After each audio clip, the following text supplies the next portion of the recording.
The Witch Haunt.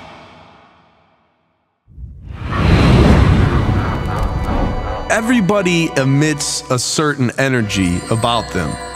Now, whether this stems from their spirit or their soul or whatever you want to call it, everybody has an energy that you can feel, or that most people can feel. Like some people, they're not as attuned to others.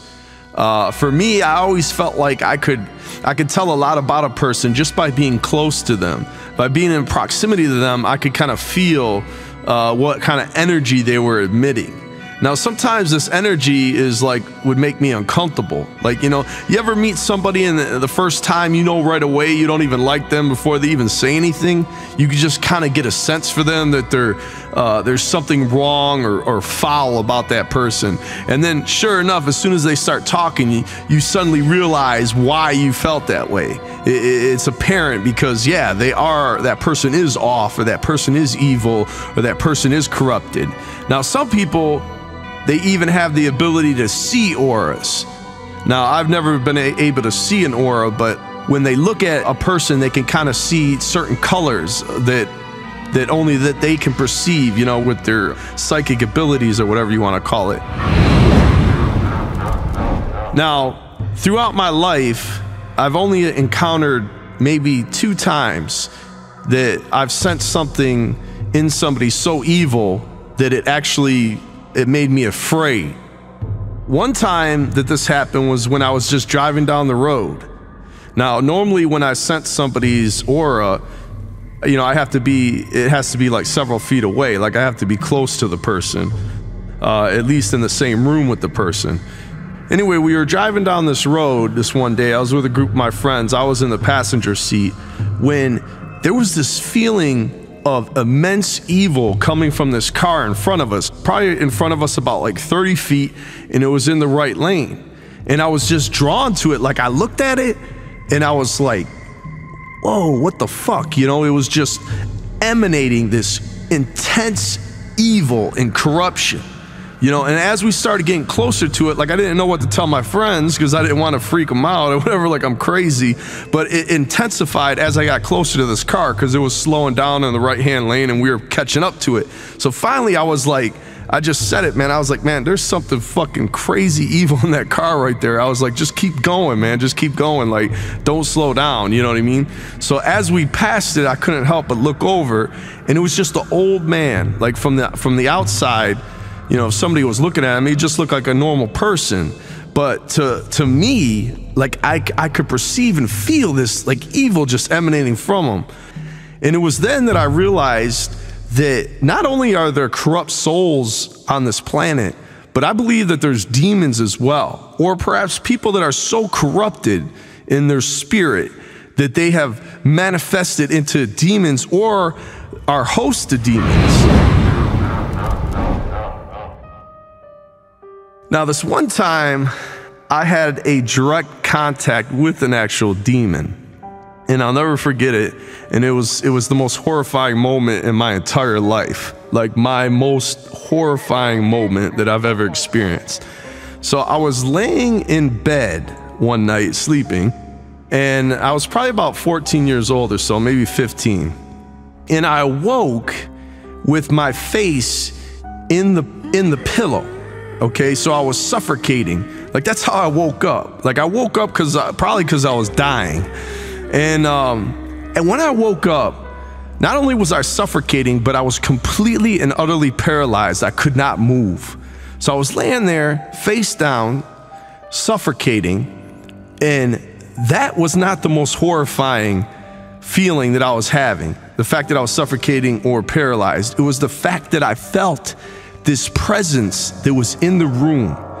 It was behind me and off to the right, something standing there right beside my bed. And even though I couldn't see it, I clearly felt it and knew it was there. And it was causing me this paralysis. It was causing this to happen. Like it completely had dominion over my body, my physical body, and I could not move.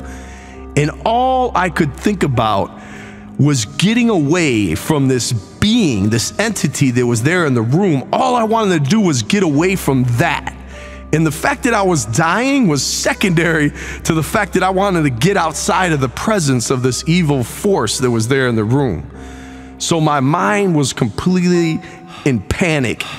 I was completely and utterly terrified. I could barely think, but somehow in all the anarchy of all the emotions that were flooding through me and the complete terror, I realized that if I could just move one of my fingers, if I could just concentrate and focus on one of the fingers of my body and move that one finger, then somehow I knew that that would allow me to somehow escape. And so I concentrated all my efforts, and I was screaming in my mind, you know what I mean? Like, I was fucking completely panicked, but somehow I was able to concentrate enough to move one finger. And then as soon as I moved that one finger, I was actually tapping it along the side of my bed. All of a sudden, I could move my entire arm, and the next thing I know, I just sprung out of bed.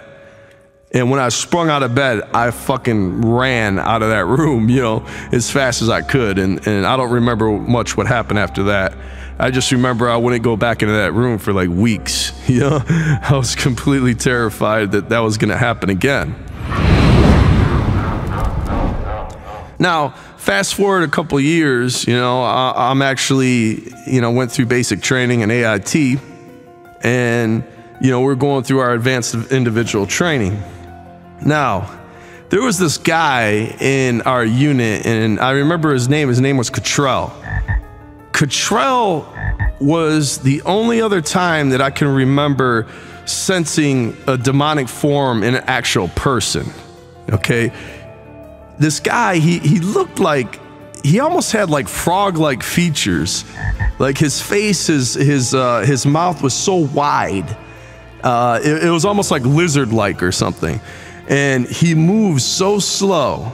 It was weird. Like, it wasn't just the fact that he had a sense of evil. He had a look about him too that was just, something was off about him.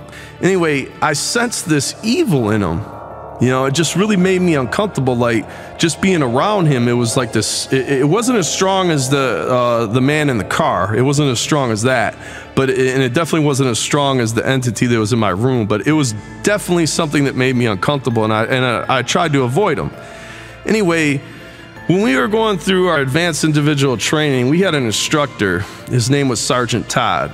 Now, this guy, this instructor was a waste. You know, he didn't do anything. All he did was sat. He didn't try to teach us nothing. He was just like, look, do whatever the fuck you want to do. You guys are all passing. This is what the guy told us. Do whatever you want to do. You guys are all passing. You know, just, you know, I'm going to be sitting here chilling. So Cottrell decided that he wanted to collect money to get Sergeant Todd a plaque to, you know, reward him for like his teaching us or whatever. And so he was collecting money from everybody, and I said, nah, man, I ain't contributing to that. Fuck that, you know? And so he looked at me and he was like, what do you mean you're not contributing? I was like, why would I give money for a plaque for someone that just sat on their ass the whole time, didn't teach me shit? He was like, you for real? You're not gonna give money? You know, he started getting like he was trying to boss up. I said, yeah, man, I'm not giving no money. That's it, that's fine. And I walked off. All right. Now, in the day room where we slept, you know, it was a giant room, like 50 people in there, bunk beds, all that. There was this group that went around at night, and they were calling themselves the Rat Pack. So if somebody had a problem with them, or they considered somebody to be trouble, they would catch them in the middle of the night and beat them with these bars of soap, right? And, you know, nobody was ever like seriously fucked up, but, you know, it'd fuck you up a little bit. You know, people would be all bruised up the next day and fucking pissed off and whatever else, right? So anyway, I'm going to sleep one night, and all of a sudden, the Rat Pack is completely surrounding my bunk. Now, I slept on the top bunk, and I look down, and there's Cottrell standing in front of them, and there was probably about like 12 of them, and he's like, yeah, that's the one. He's the one that said the Rat Pack ain't shit. He's the one. So all of a sudden, the leader of the Rat Pack, I don't remember his name, but he came up to me and he was like, you talking shit about the Rat Pack? So I jumped down off my bunk, right? Now, I've been in these situations before where you're completely outnumbered, and it's always the same effect. Like, something happens to me where I suddenly lose all fear. Like, when I realize that there's no possible chance of me winning a situation, like in a physical confrontation like that, it always happens. Like I just lose entire fear. It just totally evaporates. Like I already know I'm gonna fucking get my ass beat, so fuck it. So I jumped down and I talked to the guy and I said, hey man, I was like, no, I'm gonna tell you straight up, I don't have shit against the Rat Pack. This motherfucker's pulling your strings. I have a beef with this motherfucker. And I was like, Cottrell, if you wanna go one-on-one, we'll go right now. So he looked at me and he was all like fucking crazy, like upset, and just like eyes all fucking, you know, on fire and shit. So then all of a sudden he just like backed up in his slow motion way and he fucking disappeared, right? So I was like, all right, straight. So anyway, some time passes. I complete AIT and I'm actually asleep in my bunk. Now I'm at St. Croix, the Virgin Islands. There was a hurricane that hit through there, Hurricane Hugo. And we were down there for a hurricane relief effort, you know, in the Army. And we're sleeping in these tents and they got the mosquito netting and all that. This was the second time that I experienced the paralyzation effect. This time I woke up, it was at night, and I was face up, lying on my back. And I hear this noise. And I'm looking around and I'm completely terrified because I cannot move. You know, the same effect, just completely paralyzed, but I can move my eyes and I'm looking around and I hear this noise and suddenly I realize it's Cottrell. And he's coming up to my bunk and he's moving the curtains aside and he comes and stands over me and he's looking down at me. And it sounds like he's hissing. It's the only way to describe it. It's like this real guttural kind of like, almost like a hissing like sound. And he looks over me with his eyes and he's like looking at me and I realize that he's smiling. And I just sat there like completely paralyzed, wondering like what he's gonna do, and he didn't do anything. He just stood back and he faded back. And the next thing I know, I could move again. All right. So when that happened, I jetted out of the fucking tent. You know what I mean? And that was it. You know, I didn't realize, like, I had no idea what it all meant. You know, I didn't confront him about it afterwards. I wasn't like afraid of him, but it was the second time that that happened. And it made me to believe he could have possibly been a demon himself.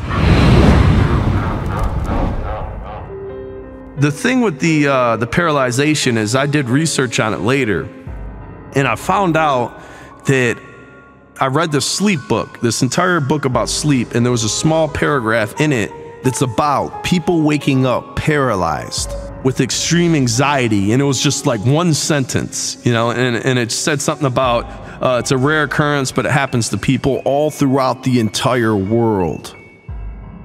So then I read this other book, and this book covered supernatural phenomena and monsters and stuff like that. And in the very beginning of the book, there was this write-up by the author of the book talking about this phenomena. And he was using it as proof that supernatural horrors in this world exist. Because he was saying that this phenomena of people waking up paralyzed with extreme anxiety and, you know, even feeling like a demonic force, like feeling as if there's a demonic force near them or in the room, or even seeing things, has been reported around the world since the beginning of recorded history. When I read that, there was like almost like a wash of relief, because I felt like I wasn't the only one. Like, this is something that, I don't know, it might not make sense, but just knowing that others have experienced this, you know, there's people that can relate to what I've been through, and it brought me a great bit of relief. Also, he gave it a name. It was called the Witch Hunt. The Witch Hunt. The Witch Hunt. The Witch Hunt. The Witch Hunt. The Witch Hunt.